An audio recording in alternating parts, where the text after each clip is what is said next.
Nous lisons dans l'évangile de Marc au chapitre 13 à partir du verset 34.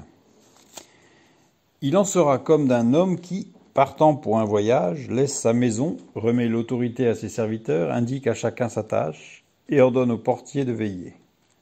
Veillez donc, car vous ne savez quand viendra le maître de la maison, ou le soir, ou au milieu de la nuit, ou au chant du coq, ou le matin.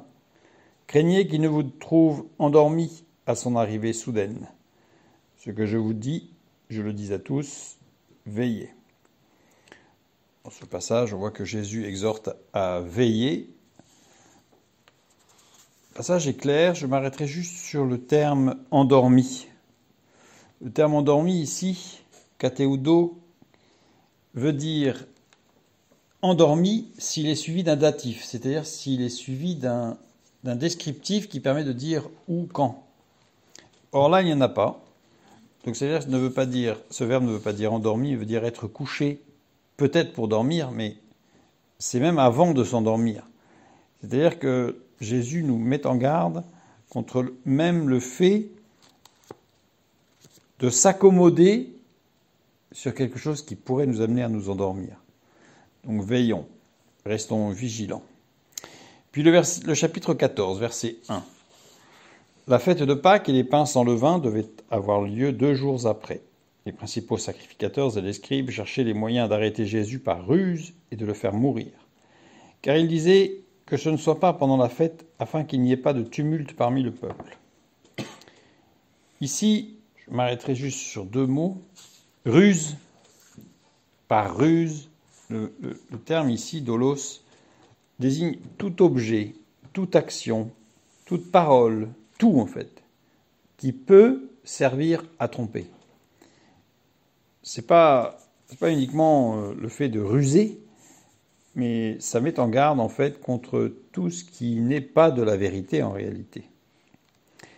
Et de le faire mourir, ici, ce verbe, apokteino, veut dire tuer, faire périr, mettre à mort, exécuter, mais là, à ce moment-là, on parle d'un bourreau, ou faire mourir de dépit, de désespoir, etc., mettre à la torture. Par extension, on dit condamner à mort, mais c'est par extension. Et si on compare avec les autres évangiles qui nous parlent de ces pharisiens qui cherchent à faire taire Jésus, on voit qu'ici le terme n'est pas forcément ou exclusivement utilisé pour décrire l'objectif de l'assassiner. Mais l'objectif est de le faire taire, et en particulier en l'amenant à perdre la confiance que le peuple a en lui. En essayant de l'amener à dire quelque chose qui pourrait amener le peuple à se dire « Ah mais là quand même il pousse un peu fort ». Ou là « Oh c'est pas logique ». Enfin bref, des choses qui pourraient l'amener à perdre du crédit. Et par ruse, donc par des choses fausses. Et puis, nous continuons avec le verset 3. Comme Jésus était à Béthanie, dans la maison de Simon le lépreux, une femme entra pendant qu'il se trouvait à table. Elle tenait un vase d'albâtre qui renfermait un parfum de nard pur de grand prix. Et ayant rompu le vase, elle répandit le parfum sur la tête de Jésus. Quelques-uns exprimèrent entre eux leur indignation. « À quoi bon perdre ce parfum ? On aurait pu le vendre plus de 300 deniers et les donner aux pauvres. » Et ils s'irritaient contre cette femme. Mais Jésus dit, « Laissez-la, pourquoi lui faites-vous de la peine ? Elle a fait une bonne action à mon égard, car vous avez toujours les pauvres avec vous, et vous pouvez leur faire du bien quand vous voulez, mais vous ne m'avez pas toujours.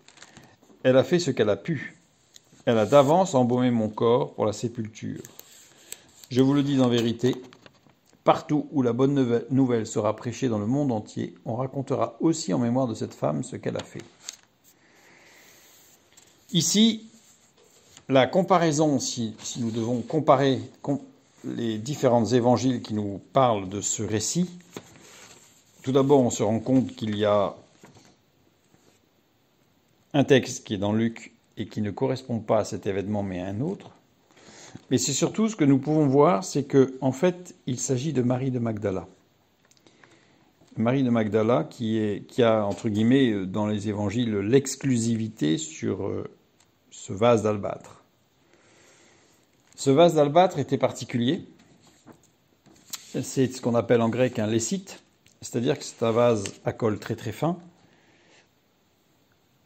Le terme ici, vase d'albâtre, d'ailleurs, est alabastron, qui désigne en règle générale un vase de parfum, mais parce qu'au départ, on retrouve le mot alabastron, c'est-à-dire l'albâtre. Comme on dit aujourd'hui, un verre en plastique. C'est surprenant parce que si c'est du verre, c'est pas du plastique, mais pourtant on dit un verre en plastique ou un verre en carton. Donc c'est devenu un terme générique, comme pour là. Ce qui est intéressant, c'est que quand il dit qu'elle rompit le vase, en fait le terme utilisé c'est par frottement, parce que le vase avait un col très très fin et avec un fil, on venait l'entourer et on venait frictionner le fil, le faire glisser, glisser, glisser pour créer une légère, creuser un petit sillon au niveau du col et le col cassé net. Et on pouvait le verser parce qu'il était fermé, ce vase. C'est un vase de Grand Prix, avec surtout du parfum de Grand Prix. Donc c'est toute la particularité de ce vase. Ce que l'on y voit déjà dès le départ, c'est que Jésus prépare la fin de son ministère terrestre. D'ailleurs, il le dit, puisque c'est pour ma sépulture. Il commence son ministère terrestre par des vases. Il remplit des vases qui étaient vides, à Cana, les noces de Cana. Et enfin, à la fin de son ministère, eh bien, c'est le vase est brisé. Et les vases à Cana, le texte nous montre qu'il s'agissait de vases de purification selon la loi. Et ici, c'est la fin. C'est la fin et ce vase est rompu. Donc ce que fait Marie de Magdala ici est prophétique, mais ça va encore plus loin. Parce que dans l'Ancien Testament, on a un texte qui nous parle du nard et du parfum, justement de Grand Prix, comme ici. Dans Cantique des Cantiques, au chapitre 1, le verset 12, « Tandis que le roi est dans son entourage, mon art exhale son parfum. » Dans son entourage, en hébreu, désigne le fait de fêter des noces. Or, tout le texte, tout ce qui se passe au chapitre 13, nous parle de la grande tribulation, et pendant la grande tribulation, il s'agit des noces. Donc en fait, il y a un rapport direct ici qui est fait, et ce rapport nous amène à comprendre que ce nard, ce parfum de Grand Prix, est le témoignage de l'œuvre du Fils de Dieu dans son action pour ses enfants, pour tous les disciples, pour ceux qui suivront, ceux qui accepteront le salut. Et dans 2 Corinthiens, chapitre 2, les versets 15 et 16, il est dit « Nous sommes en effet pour Dieu la bonne odeur de Christ parmi ceux qui sont sauvés et parmi ceux qui périssent. Aux uns une odeur de mort, donnant la mort, aux autres une odeur de vie, donnant la vie. Et qui est suffisant pour ces choses ?» Ici, le parfum diffusé par l'Église, et représente le parfum diffusé par l'Église rachetée qui a beaucoup aimé. Et c'est l'Église qui sera enlevée. Et il ne restera que le parfum pendant la grande tribulation. Donc en fait, l'action ici de Marie de Magdala est prophétique. Une femme pécheresse diffuse un parfum parce qu'elle a beaucoup aimé, elle est pardonnée. Et en fait, c'est l'image de l'Église qui va beaucoup aimer et qui va dégager un parfum de bonne odeur pour ceux qui acceptent, comme ce parfum de nard qui devait être très fort. Et pour ceux qui n'ont pas vu ce qui se passait, ça devait être une odeur qui prenait la gorge. Mais pour ceux qui avaient compris que c'était pour la sépulture, ça devait être très fort de message profond de ce qu'il en résultait. Donc en fait, cette visite de Jésus chez Simon le lépreux, à Béthanie, chez cet homme qui avait aussi invité plusieurs personnes, s'invite Marie de Magdala. Et là, qu'est-ce qui se passe?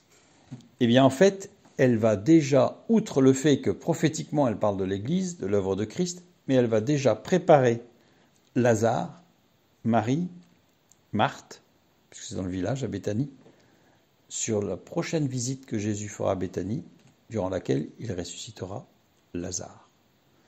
En fait, tout s'emboîte, et tout est dans la suite des discours que Jésus a fait au chapitre 13, juste avant. On a l'impression que dans la parole de Dieu, tout ce que fait Jésus, c'est un peu saccadé.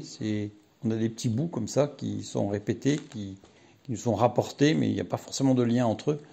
Mais on se rend compte qu'au contraire, dans sa toute-puissance, dans son omniscience, Dieu a tout préparé et tout est organisé. Il n'y a rien qui soit là découpé en petits morceaux les uns après les autres.